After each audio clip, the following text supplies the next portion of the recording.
the last team we'll look at is the Atlanta Falcons, who unfortunately do know a lot of Falcons fans, and they're going to feel the pain of this episode. So let's get into it, beginning with their free agents.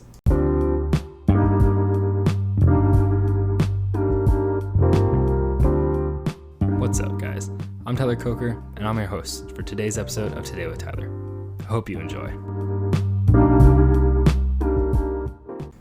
They have an interesting free agent market with Dante Fowler, the edge rusher, Cordarrelle Patterson, who did come back, Lee Smith, their blocking tight end, Hayden Hurst, another tight end, who did leave, Isaiah Oliver, the corner, Fabian Moreau, who was a good corner but doesn't fit their system, and Russell Gage, the wide receiver. Not ideal. But not much is ideal right now with the Falcons. Let's get into it. I loved Matt Ryan, but they're taking so much dead cap and ended up with Marcus Mariota, which is such a shame because Mariota has so much talent and I'd love to see him go somewhere where he could get a real opportunity.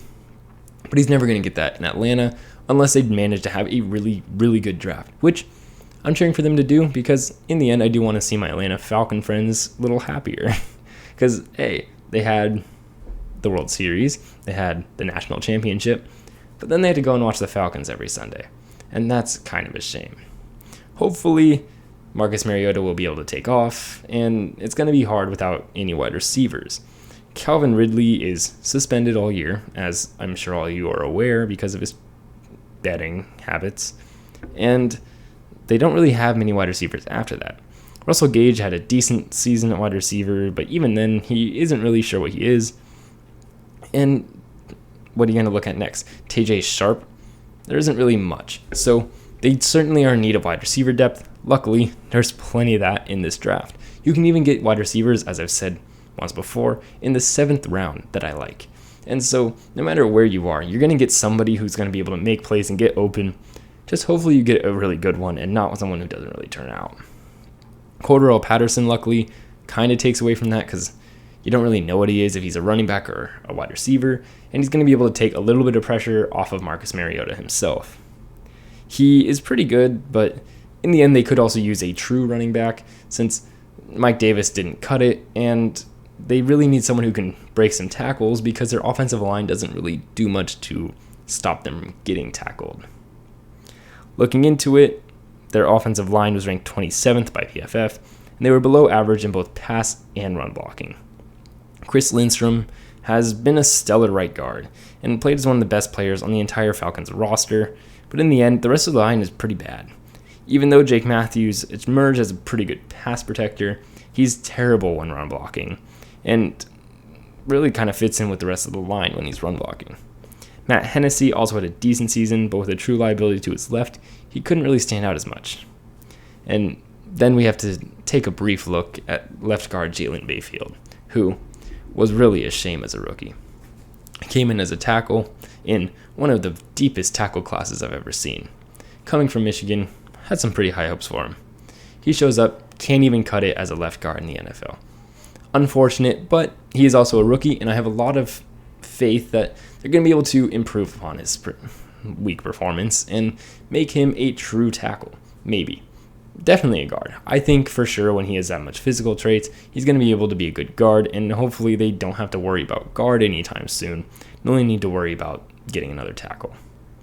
Looking at their defense, the Falcons' defense is really kind of full of holes. The saving grace is A.J. Terrell, who had one of the best seasons out of any corners this year, and he's a true lockdown CB1, which the Falcons really need and are able to work with.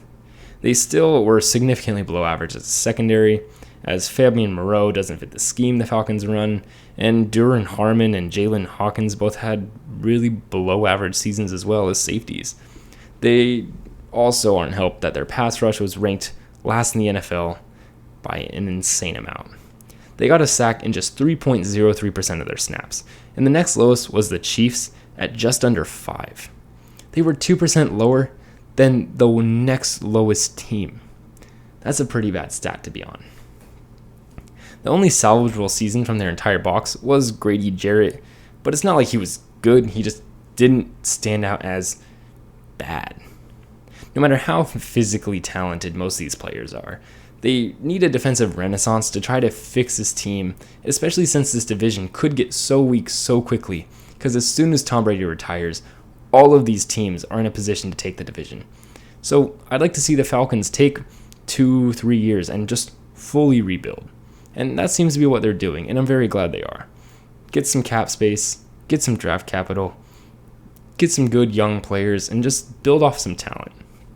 That being said, I have their positional needs as defensive end, defensive tackle, cornerback, wide receiver, and linebacker. And so it's bad when I can't even get the offensive line on there, but I do have a lot of confidence that they're going to be able to do well. And worst comes to worst, they trade down in the draft and get more players. But assuming they don't, an ideal draft might be George Karlaftis, the edge rusher, if he's the only one available. Maybe we'll get Trayvon Walker or Jermaine Johnson, though, since I doubt that many edge rushers will be taken by then. And the second is someone like Zion Johnson falls, the guard. That would be really nice. If you could get Roger McCreary in the second as well, get another corner, that would also be pretty nice. And then in the third, maybe a wide receiver like George Pickens, who maybe won't be there in the third, but in the end, they do need a wide receiver, so take whoever's there. You need one. Thank you for listening to the entire NFC South. Hope you enjoyed, and stay tuned for the last division in the entire offseason breakdown. Thank you.